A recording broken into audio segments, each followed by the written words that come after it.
The cage. The Vega Station underworld was no place for innocence, yet it existed there in the most unexpected form. Amid the chaos of the black market, where smugglers bartered in forbidden technologies and exotic artifacts, a small parrot cage dangled from a crooked stand. Its paint was chipped, and its colorful bars seemed a mockery of the life it contained. Inside the cage sat a girl, no taller than a child's doll. Her skin shimmered like liquid silver, and her enormous amethyst eyes reflected the neon lights of the marketplace. Her delicate fingers gripped the bars, not with desperation, but quiet resignation. Her name was Sirili, though no one cared to ask. She was a rarity, an Elysian from a distant star system, prized not for her intelligence or grace, but as a novelty, a living trinket for the galaxy's wealthy elite.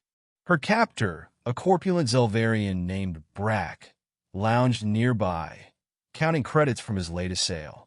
"You won't find another like her," Brack barked to a passing buyer, slapping his gelatinous belly for emphasis. "Exquisite, isn't she?" But no one paused that day, until a rugged human with sharp features and a tattered leather jacket stopped before the cage. Ellis Dane, captain of the Stellar Wind, had seen a lot in his years as a smuggler, but nothing quite like this. The girl in the cage wasn't just exotic.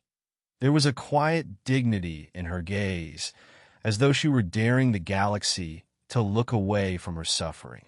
And in that moment, something stirred in Ellis's chest. "How much for her?"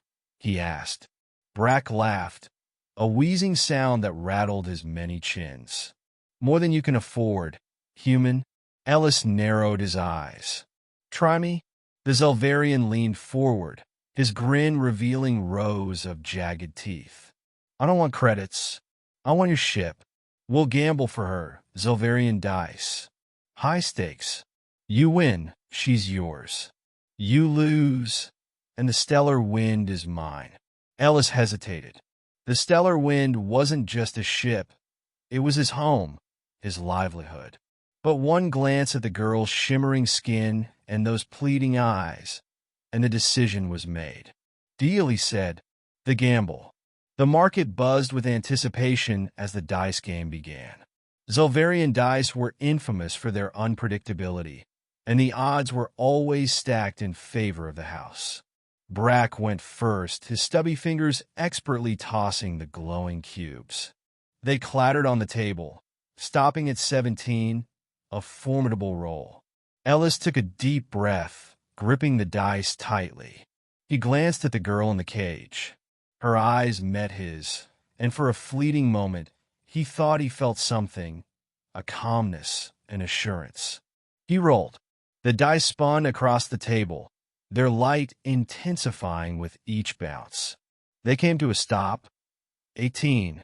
The crowd erupted in cheers and gasps. Brack's face twisted in rage, but a deal was a deal. Ellis wasted no time. He grabbed the cage and disappeared into the maze of Vega Station's corridors before the Zelvarian could change his mind. The escape. Back aboard the Stellar Wind, Ellis carefully unlatched the cage. Sirili stepped out, her movements hesitant. She looked even smaller outside the confines of the bars, her silver skin glinting in the ship's dim light. "You're free now," Ellis said. Sirili tilted her head, her voice soft but melodic. "Why did you do it?" Ellis shrugged. "I don't know. Maybe I'm tired of watching people suffer." For days, Sirili barely spoke, exploring the ship in quiet wonder. She watched Ellis with curiosity as he piloted the vessel through hyperspace, repaired systems, and navigated the dangerous galaxy. Gradually, she began to trust him. One evening, as they shared a simple meal, Sirili spoke of her home, a world of crystalline forests and endless skies. She told him of her people, the Elysians, who were known for their telepathic gifts and deep empathy.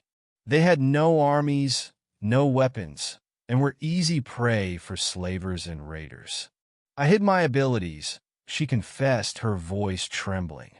If they knew I was telepathic, they would have sold me for much worse. Ellis frowned. And you didn't use them to escape? She shook her head. Empathy is a double-edged sword. To manipulate their minds, I'd have to feel their cruelty. I wasn't strong enough. The mission, their quiet existence was short-lived. Word of Sirili's escape spread, and Brack placed a bounty on Ellis's head.